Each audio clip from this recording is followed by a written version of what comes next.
Hello दोस्तों, astro shock prediction में आपका स्वागत है। Good morning. आज है 4 फरवरी यानी 4 फरवरी 2026 बुधवार का दिन। प्री मार्केट रिपोर्ट प्रस्तुत कर रहा हूँ। सुबह के लगभग 7 बजे है।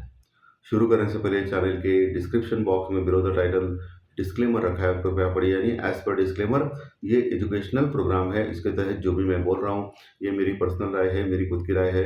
आपके प्रॉफिट या लॉस, लाभ या हानि के लिए मैं और मेरा चैनल जिम्मेदार नहीं रहेंगे, रिस्पॉन्सिबल नहीं रहेंगे। ये प्लीज़ नोट करके रखिए। मेरा एस्ट्रो स्टॉक प्रेडिक्शन चैनल केवल और केवल सिर्फ और सिर्फ यूट्यूब पे ही अवेलेबल है, बाकी कहीं भी नहीं।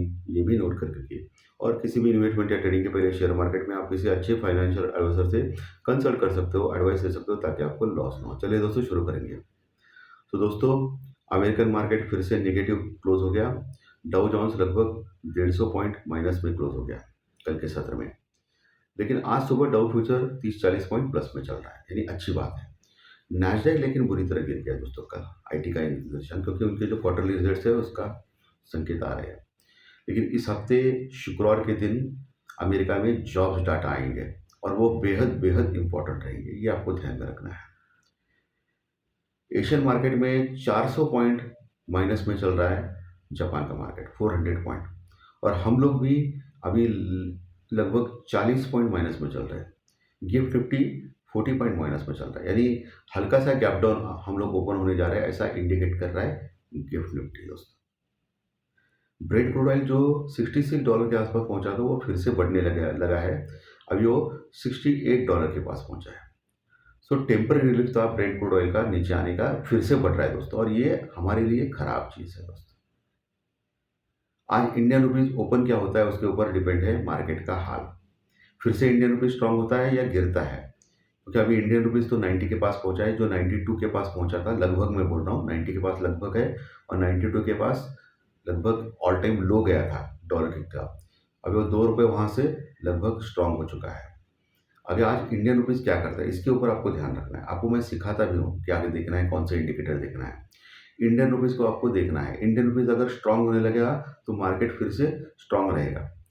इंडियन रुपीज वीक होने लगेगा तो मार्केट फिर से गिर सकता है, ये आपको ध्यान में रखना है। ये बहुत ही इंपॉर्टेंट है।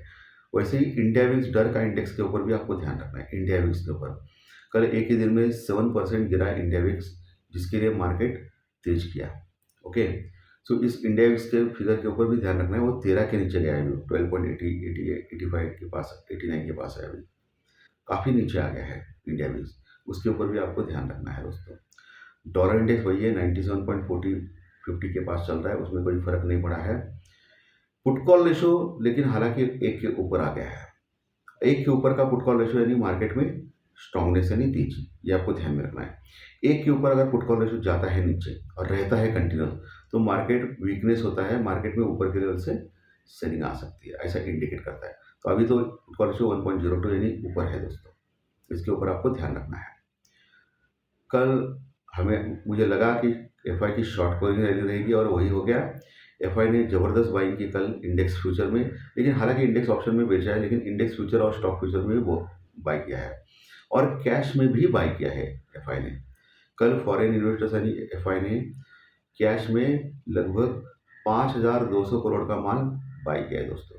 5,200 करोड़ का माल कैश में बाई किया, जिससे मिड कैप और स्मॉल कैप में जबरदस्त तेजी थी। कैश की फिगर क्या दिखाते हैं? जनरली कैश की फिगर दिखाते हैं मिड कैप और स्मॉल कैप की में बाइंग, और index future, stock future, index option, stock option की फिगर क्या दिखाते हैं? वो दिखाते हैं बड़े बड़े जो निफ्टी बैंक निफ्टी के जो दिग्गज स्टॉक है या एफएनओ के स्टॉक है उसमें बाइंग दिखाते हैं। तो कल 5,200 करोड़ यानी 5,200 करोड़ की बाइंग कैश में एफआई ने की। बहुत दिनों के बाद इतनी बड़ी बाइंग देखी गई फॉरेन इन्वेस्टर्स के पास से, और मुझे लगता है ये शॉर्ट कवरिंग रैली हो गई, यानी उनके शॉर्ट्स ट्रिगर हो गए एफआई के। ये बाइंग है या नहीं आज पता चलेगा।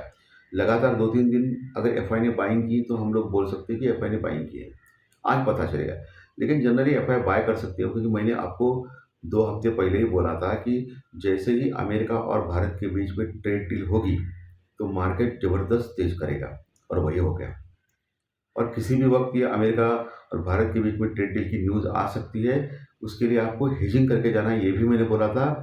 और जिन्होंने ये बात मानी है उनको ज़बरदस्त फ़ायदा हुआ रहेगा। और ये 50% से डायरेक्ट 18% के ऊपर 18% के ऊपर टेरिफ जो ये कम किया है, जिससे मार्केट में ज़बरदस्त तेज़ी हो गई कल के सत्र में। तो इस चीज़ को भी आपको देखना है। और डीआई ने भी बाइंग की है, हमारे डोमेस्टिक इन्वेस्टर म्यूचुअल फंड वाले जो हमेशा बाय करते हैं, उन्होंने कम बाइंग की है कैश में। सिर्फ 1000 करोड़ की माल कैश में लगभग बाई किया है, 1000 करोड़ का माल, बहुत कम बाइंग। लेकिन एफआई अगर 5000 करोड़ की बाइंग कर रहा है, इतनी मार्केट तेज कर रहा है, तो सोचिए एफआई अगर बाइंग कंटिन्यूस करेगा तो मार्केट कहाँ से कहाँ तक जाएगा। 30,000 का टारगेट भी दे रहे हैं लोग अभी फिर से अभी बहुत सारे चैनल जो है वो उत्तेजित हो गए और फिर से चैनल वाले अभी चिल्ला चिल्ला के बोल रहे कि 30,000 टारगेट, 30,000 टारगेट। और जब भी ये 30,000 का टारगेट बोलते हैं ना, तब मार्केट नीचे आता है। अभी देखेंगे क्या होता है। सो ये तो अच्छी खबर है, भारत और अमेरिका में ट्रेड डील हो गई और यूरोपियन यूनियन के साथ भी ट्रेड डील हो गई। सो हमारी तो बल्ले बल्ले है, उसमें कोई फर्क ये नहीं है। सिर्फ ये क्रूड ऑयल जो है वो अभी $68 के पास जा रहा है, वो कम होना चाहिए क्रूड ऑयल, वो सबसे इम्पोर्टेंट फैक्टर है। ठीक है, तो ये एफआई और डीआई के आंकड़े तो बहुत ही बढ़िया है हमारे लिए दोस्तों, इसमें कोई शक की बात नहीं है। आज कौन सा सेक्टर चमकेगा? आज तो वैसे तो सभी सेक्टर अभी चमक रहे हैं, उसमें कोई ये नहीं है। लेकिन ऑटोमोबाइल का सेक्टर ये चमक सकता है आज। आईटी का सेक्टर थोड़ा सा डल पड़ सकता है, ऊपर के लेवल से प्रॉफिट बुकिंग आ सकती है आईटी के सेक्टर्स में, क्योंकि कल क्या हो गया कि नैस्डैक जबरदस्त गिरा है अमेरिका में। तो आईटी के सेक्टर्स की वजह से निफ्टी थोड़ा सा सहमा सहमा रह सकता है या एक रेंज में रह सकता है। और आज बुधवार है, यानी मंगल और गुरुवार के बीच में सैंडविच डे है। मंगलवार निफ्टी की एक्सपायरी होती है, गुरुवार सेंसेक्स की एक्सपायरी होती है। सो आज हो सकता है एक छोटी रेंज में मार्केट अटक जाए, टाइम पास करे, क्योंकि अभी मार्केट में अभी कोई न्यूज़ बची नहीं है दोस्तों। सब कुछ हो गया, अभी ट्रेड डील हो गया, सब कुछ हो गया, सब कुछ हो गया। ओके, तो जब तक ये बड़ी न्यूज़ नहीं आती है तब तक मार्केट कोई ये नहीं करेगा। सो आपको क्या करना है, ऊपर के लेवल पे जाने के बाद, इंपॉर्टेंट रेजिस्टेंस रिकॉर्ड के पास जाने के बाद प्रॉफिट बुक करके निकलना है। और नीचे इंपॉर्टेंट सपोर्ट के पास आप बाय कर सकते हो, लेकिन प्रॉपर स्टॉप लॉस और प्रॉपर हेजिंग के साथ, और आपके फाइनेंशियल एडवाइजर से कंसल्ट करके सलाह लेके आप बाय कर सकते हो। तो ये रणनीति आज काम हो कर सकती है।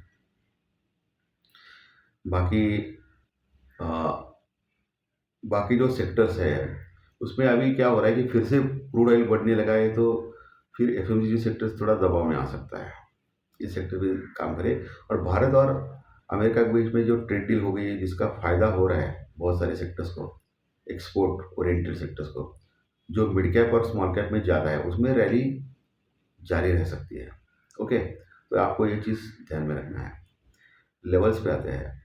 सो दोस्तों, निफ्टी कल के सत्र में लगभग 600 साढ़े 600 पॉइंट प्लस में क्लोज हो गया था, और बैंक निफ्टी लगभग 1400 पॉइंट प्लस में क्लोज हो गया था, लगभग मैं बोल रहा हूँ।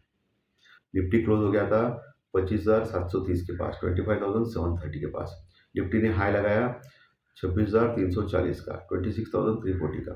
ओके, सो अभी 25,730 के पास जो क्लोजिंग मिली है निफ्टी की, और कल का जो लो है 25,640 के आसपास का, यानी मोटा मोटी 25,600 के आसपास का, वो इम्पोर्टेंट सपोर्ट बनेगा आज 25,600 का। उसके नीचे 25,600, 25,500, 550 एक स्ट्रॉन्ग सपोर्ट रहेंगे, जहाँ अच्छी पुट राइटिंग है। यानी मोटा मोटी 25,500 से लेके ऊपर 25,000, 26,000, यानी 25,800, 850, ये लेवल आपको आज वॉच करना है। और ऊपर 25,800, 850 एक रजिस्टेंस रिकॉर्ड लेवल हो सकता है, जहाँ अच्छी कॉल राइटिंग है आज के सत्र में। उसके ऊपर गया तो 26,000, 26,050 एक बड़ा रजिस्टेंस रिकॉर्ड लेवल हो सकता है आज के लिए निफ्टी में, 26,000, 26,050। उसके ऊपर अगर निकलता है 26,050 के ऊपर, तो बड़ी शॉर्ट टर्म रैली आ सकती है निफ्टी में, लेकिन टिकना चाहिए। वही बैंक निफ्टी क्लोज हो गया था 60,040 के पास, 60,040 के पास, लगभग 1400 पॉइंट प्लस में। बैंक निफ्टी ने ऑल टाइम हाई लगाया था 61,760 के आसपास का, 61,760 के आसपास का। बैंक निफ्टी काफ़ी नीचे आ गया है, 1,700 पॉइंट नीचे आ गया है लगभग ऊपर से। लेकिन इसके बावजूद भी 1,400 पॉइंट, यानी 1,400 प्लस पॉइंट प्लस में क्लोज हो गया था बैंक निफ्टी, 60,040 के पास, 1,400 पॉइंट लगभग प्लस में। बड़ी तेजी बैंक निफ्टी स्ट्रांग है निफ्टी से, ये इसमें कोई दो राय नहीं है। बैंक निफ्टी में नीचे 59,500 का स्ट्रॉन्ग सपोर्ट रहेगा, 59,500 का। उसके पहले 59,800 का स्ट्रॉन्ग सपोर्ट है, जहाँ अच्छी पुट राइटिंग है। ऊपर का लेवल है 60,500, 60,500 एक स्ट्रॉन्ग रेजिस्टेंस वर्कआउट लेवल हो सकती है। उसके ऊपर 61,000 का लेवल। ओके, तो मैंने सब कुछ चीज़ें आपको विस्तारपूर्वक बोली है। आज का कार्यक्रम अच्छा लगा तो लाइक दबाइए, कमेंट बॉक्स में कमेंट लिखिए, और जो नए दर्शक पहली बार चैनल देख रहे हैं वो सब्सक्राइब का बटन जरूर दबाएं, ताकि आपको आने वाले सभी वीडियो इसी चैनल के ऊपर सिर्फ और सिर्फ यूट्यूब पर जरूर देखने मिलेंगे। धन्यवाद। फिर मिलेंगे ज्योतिष शास्त्र प्रेडिक्शन कार्यक्रम में। Thank you very much.